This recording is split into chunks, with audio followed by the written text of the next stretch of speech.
샬롬.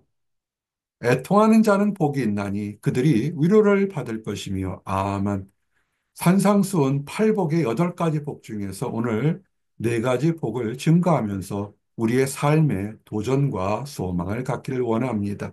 심령이 가난한 사람이 받는 복과 애통하는 사람이 받는 복, 온유한 사람이 받는 복, 의에 줄인 사람이 받는 복을 통해서 우리의 신앙생활에 새로운 도전과 새로운 변화가 있기를 원합니다.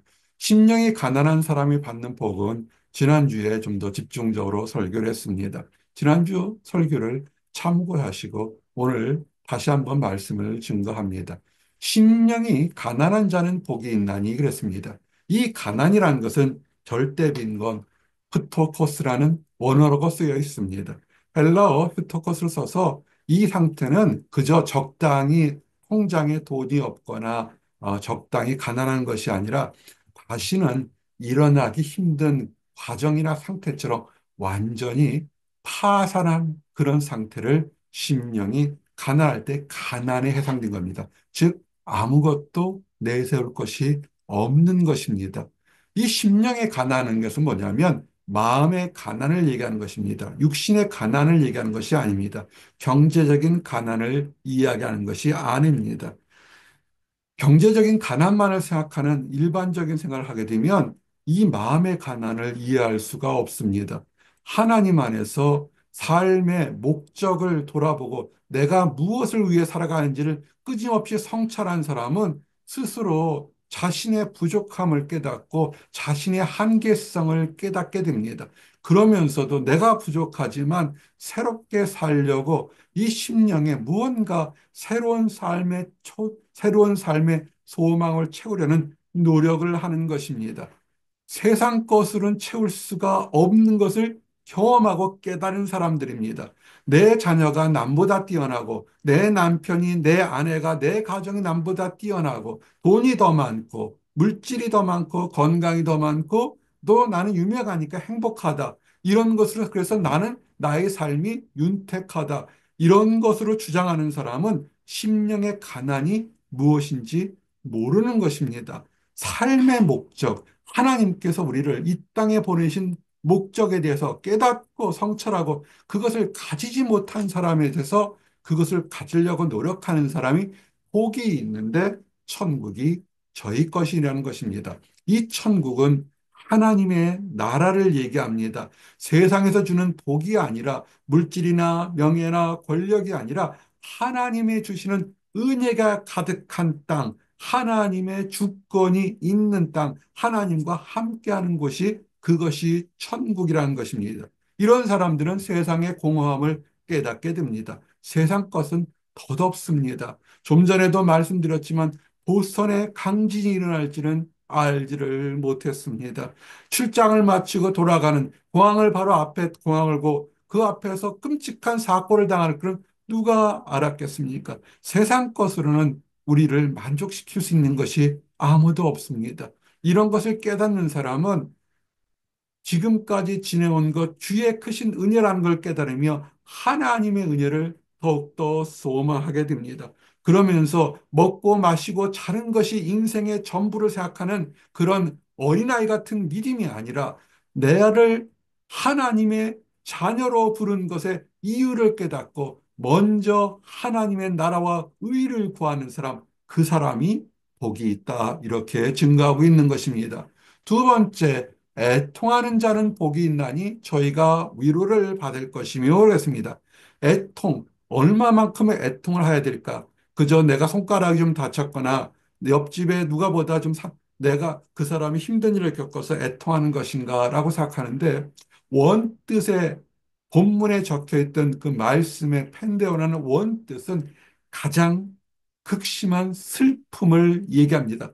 가장 극심한 슬픔을 가진 사람이 복이 있는데 어떤 거냐면 자신의 것으로 생각했던 것에서 자신의 것이 아닌 것을 깨달을 때 느끼는 상실과 슬픔인 것입니다. 생명이 우리 것이라 생각하죠. 근데 생명은 우리 것이 아닙니다. 젊음이 우리 거라 생각하죠. 한순간에 모든 것이 사라지는 것을 보게 됩니다. 세상 것에 목적을 두다가 한순간에 그 목적을 상실한 사람이 그리고 그것이 덧없다는 것을 깨닫는 사람이 복이 있다 이런 것입니다. 삶의 이유, 목적에 대한 도전이 상실되죠. 그저 결혼하고 집을 짓고 자동차를 구하고 자녀를 좀 더 뛰어나게 키우고 미래에 대한 준비를 하게 되면 나는 잘 산 거고 행복한 사람이라 생각했던 사람들은 그러나 재난을 만나서 한순간에 잃게 되면 그의 삶이 얼마나 덧없고 유한한 것을 깨닫게 됩니다. 그런데 그런 일이 있기 전에도 삶이 덧없고 헛디고 헛디니 헛디고 헛디더라는 전도사의 말씀처럼 삶의 헛딘 것을 깨달은 사람, 그 사람이 그런 사람들에게 하나님이 복을 주시겠다는 것입니다. 애통함을 가진 대표적인 사람은 예수님을 알 수가 있습니다. 세상 것으로는 이루지 못하는 상실을 경험했던 사람들입니다. 삶의 진정한 의미를 모르는 사람, 그 사람은 정말 아픔이 있는 사람입니다. 진정한 애통이라는 것은 창조주 하나님을 찾는 것입니다.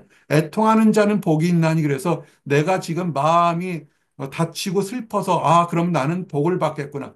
그거는 일차원적인 복입니다. 그거는 세상 사람들, 믿지 않는 사람들도 다 하는 위로를 받으려고 하는 것이지 그거는 애통이 아닙니다.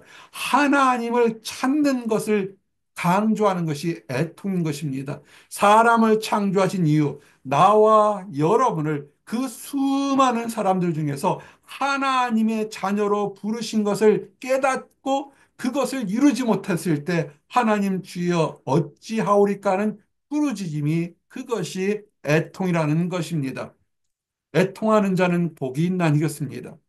이런 사람들의 특징은 자신의 능력과 한계를 정확히 압니다.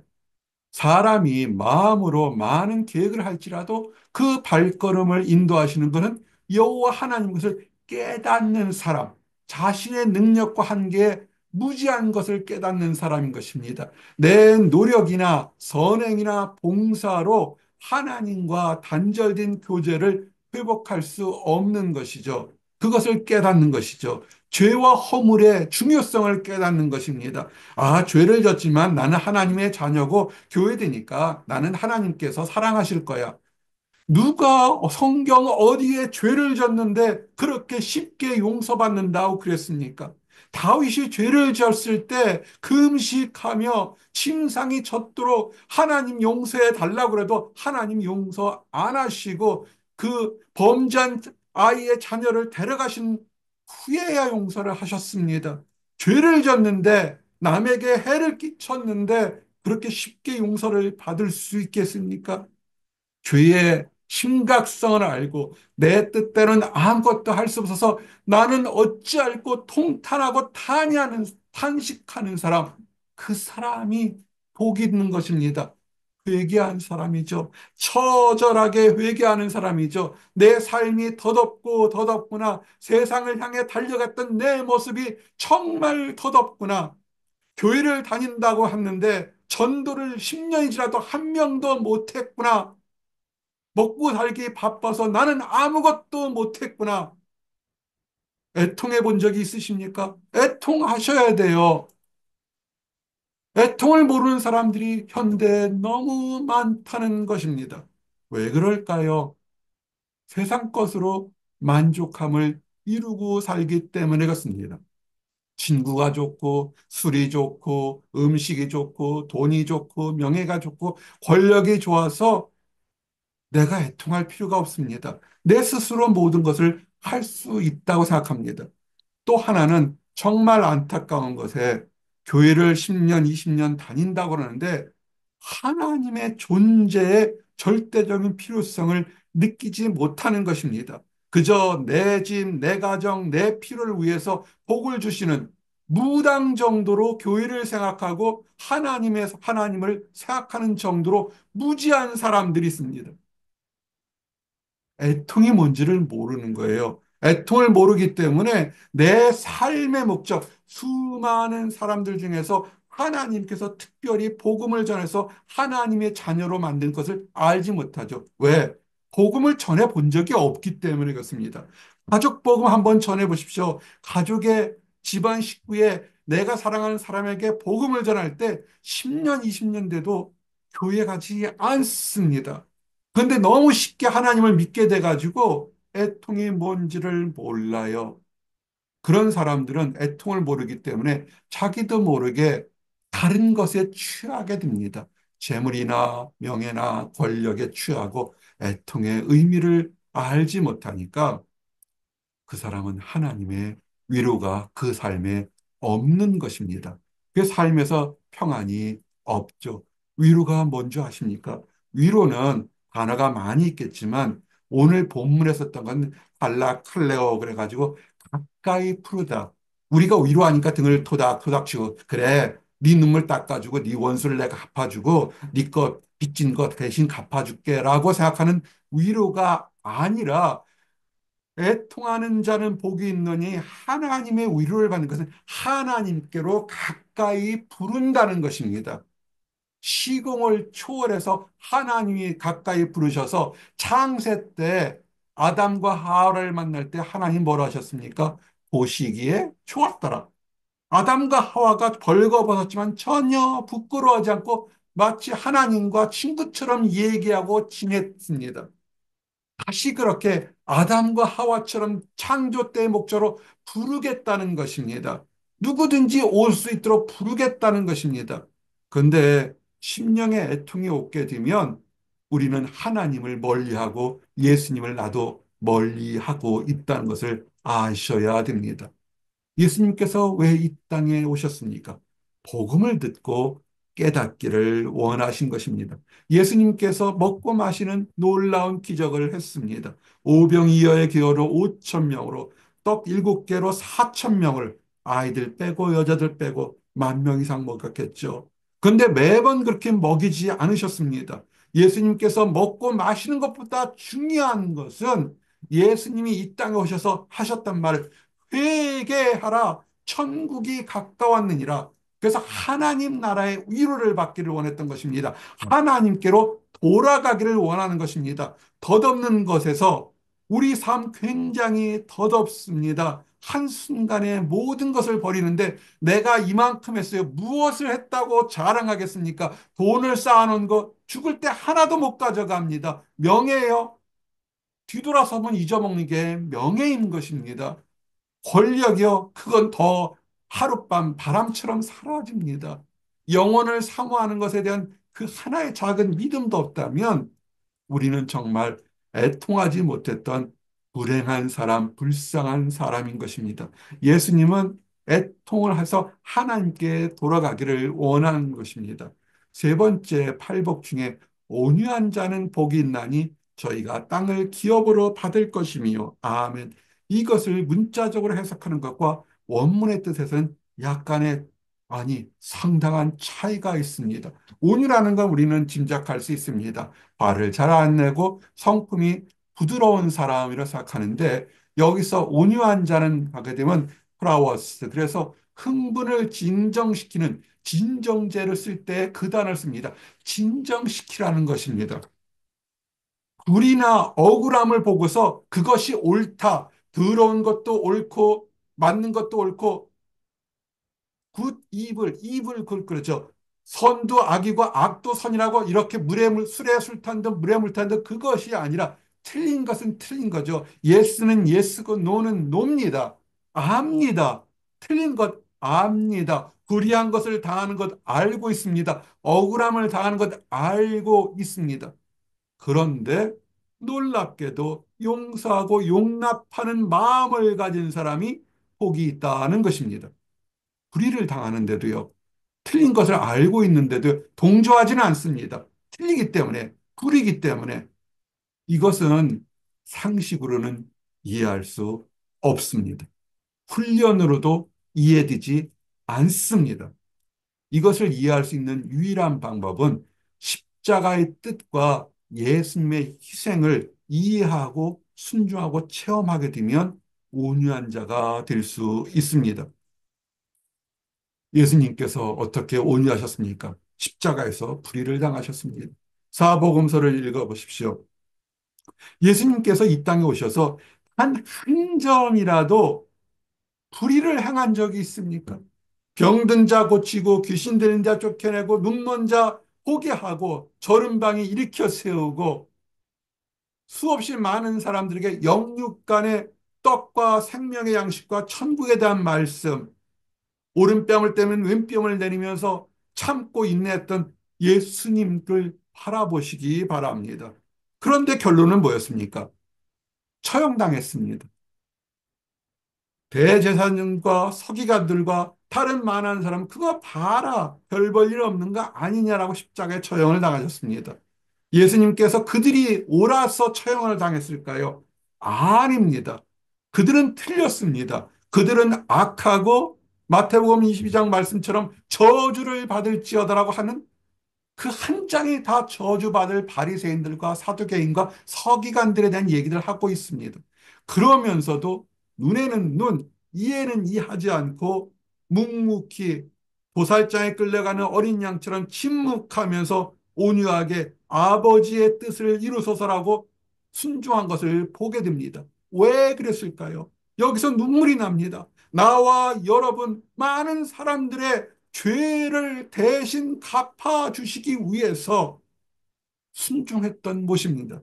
예수님이 희생하지 않으셨다면 우리는 교회를 100년을 다녀도 우리는 죄용삼을 받을 수가 없습니다. 예수님께서 온유하셨던 것은 뭐냐면 하나님의 뜻을 이해하기 위해서 그는 참고 기다리시고 희생하셨던 것입니다. 이것이 온유인 것입니다. 이런 사람이 땅을 기업으로 받을 것이에요. 이 땅의 기업은 물질의 조상으로부터 유물을 받는다는 그런 세상적인 유물론적인 것이 아닙니다. 학자들은 이 땅을 기업으로 받는 것은 땅이 사람이 흙으로 만들어졌기 때문에 사람을 얻는 것, 심령을 얻는 것이라는 것입니다. 온유한 사람은 복이 있나니 심령을 얻을 것이라는 것입니다. 어떻게 심령을 얻었습니까? 예수님께서 말할 수 없는 고통 가운데서도 눈에는 눈, 이에는 이하지 않고 참아라. 내가 천사 한 명이 아니라 천사 12영을 지금 부를 수 있는 권세와 능력이 없지 않느냐. 그러나 아버지의 뜻에 순종하기 위해서 이것을 하는 것. 아버지의 뜻이 무엇입니까? 사람을 얻는 것이죠. 정치를 하는 것이 아니라 그들의 영혼을 얻어서 회개시켜서 하나님 나라에 들어가게 하는 것. 잃어버린 영혼을 얻도록 만든 것, 이것이 기업인 것입니다. 애통하는 자가 복이 있나니 땅을 기업으로 받을 것이요 심령에 대해서 복음 전도에 대해서 애통하는 마음이 있는 사람이 하나님의 복을 받는 것인지 내가 잘못하고서 구사리를 들었다고 내가 하나님으로부터 축복의 땅을 받는다. 이거는 무당과 똑같은 것입니다. 성경은 그런 말이 없습니다. 복음을 전도해서 하나님의 영혼을 구하려고 할 때 핍박받는 사람 수없이 많습니다. 예수님 믿으면 쌀이 나오냐, 물이 나오냐, 사도 바울처럼 내 놀라운 깊은 학식이 너를 미치게 만들었구나 조롱당할 때 그러나 묵묵히 사랑으로 실천하고 묵묵히 보잘것없는 사람 용서하면서 한 번 더 기회를 주면서 그 사람에게 크리스찬의 사랑, 하나님의 사랑이 무엇인지를 보여주는 것입니다. 악한 사람들은 크리스찬들이 참고 있으니까 자기가 옳고 크리스찬들이 틀리다고 생각합니다. 아니죠. 그 사람의 영혼이 불쌍해서 참는 거지 그 사람이 옳아서 참고 있는 것은 아닌 것입니다. 이제 오늘 마지막 말씀. 의에 줄이고 목마른 자는 복이 있나니 저희가 배부를 것이며 그랬습니다. 의는 세상적인 의인이란 그 의보다 더 큰 것입니다. 세상의 의보다 큰 하나님의 의. 그래서 신적 본질에 속하는 것입니다. 이것은 하나님에게 두신, 하나님이 사람에 두신 뜻을 아신 것입니다. 하나님께서 창조할 때 무엇을 우리에게 주셨습니까? 세상을 다스리면서 올바르고 공의와 공평과 화목으로 세상을 다스리게 하고 서로 사랑하고 용납하는 하나님을 만들어준 하나님의 뜻을 깨달으라는 것입니다. 목마름을 해결한다고 그랬습니다. 이것은 예수님께서 실제로 이 말씀의 예를 수가성에 있는 여인을 통해서 사람이 삶 자체가 너무 피곤해서 정오 땡볕에 물 길러 온 여인에게 물을 구합니다. 처음에는 구박해져. 유대인이 왜 이방인 나에게 물을 달라 그러느냐? 예수님께서 그러죠. 너에게 물을 달라 하는 이가 누군지 알면 네가 나를 물을 부을 것이다. 그 물을 내가 주는 물을 마시면 영원히 목마르지 않을 것이다라고 합니다. 인생에서 목마르고 삶에 목마르고 지치고 고난 심령으로 사람들은 갈증을 가지게 됩니다. 알면서 깨닫지 못하는 것, 세상 것으로 물질로 명예로 권력으로 가는 내 노력으로는 결코 내 인생의 목마름을 깨닫지 못합니다. 그 순간에는 행복할 것 같지만 그건 소금물을 먹는 것과 똑같아서 그것을 유지하기 위해서 더 많은 것을 위해서 더 많은 노력과 더 힘든 목마름을 갖게 됩니다. 예수님은 얘기하죠. 생수의 강이 흘러날 것이다. 예수님이 누군지 알게 되면 현실이 힘들든 편하든 그거와 상관없이 초월해서 삶의 갈증이 해결될 것이라는 것입니다. 대표적인 사람이 사도 바울이죠. 내가 빈곤에 처할지도 하고 부할지도 처하고 내게 능력 주시는 자 안에서 내가 모든 것을 할 수 있느니라 했습니다. 이 배고픔은 우리에게 배고픔은 두 가지 종류가 있죠. 육적인 배고픔과 영적인 배고픔이 있습니다. 근데 예수님께서 40일을 전일 금식하면서 사람이 떡으로만 사는 것이 아니라 하나님의 말씀을 산다고 사단의 유혹을 말씀으로 물리치신 것을 보게 됩니다.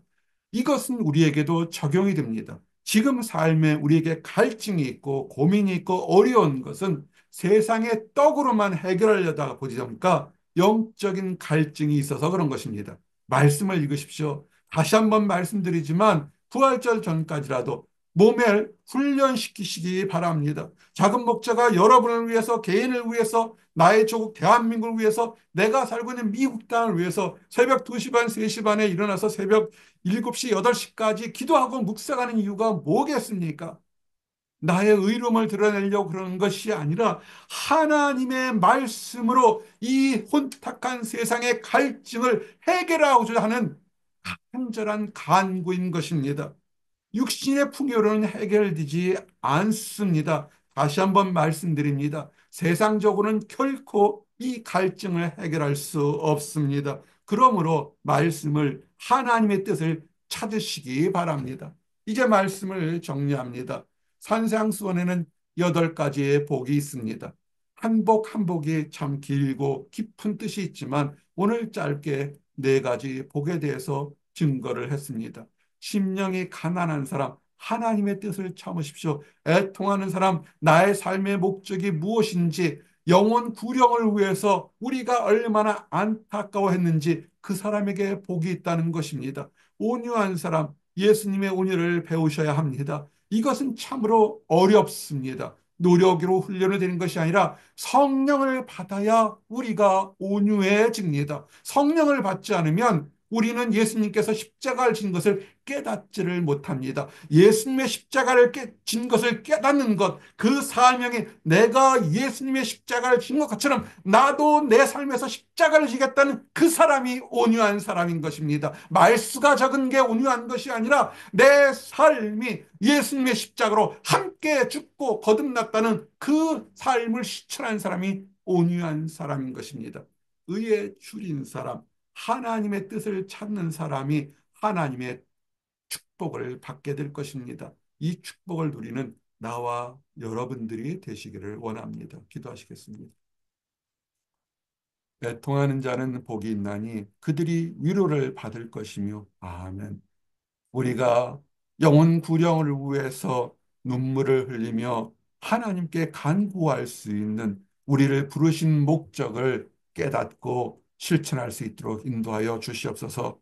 땅끝까지 이르러 내 증인이라고 말씀하셨던 하나님 우리 주님의 최고의 명령을 우리가 깨닫고 실천할 수 있도록 우리의 심령이 세상 것에서 구별될 수 있도록 인도하여 주시옵소서. 악한 사단 마귀가 우리를 속에서 먹고 마시고 눕는 것에 세상의 명예와 권력에 취해서 애통하는 마음이 없게 만든 것에서 돌이키도록 허락하시고 우리 주님께서 애통하는 심령으로 십자가를 지신 걸 깨닫고 우리 삶에 자기의 십자가를 지고 우리 주님을 쫓아가는 그런 축복된 삶이 되도록 허락하시고 인도하여 주시옵소서. 늘 감사드립니다.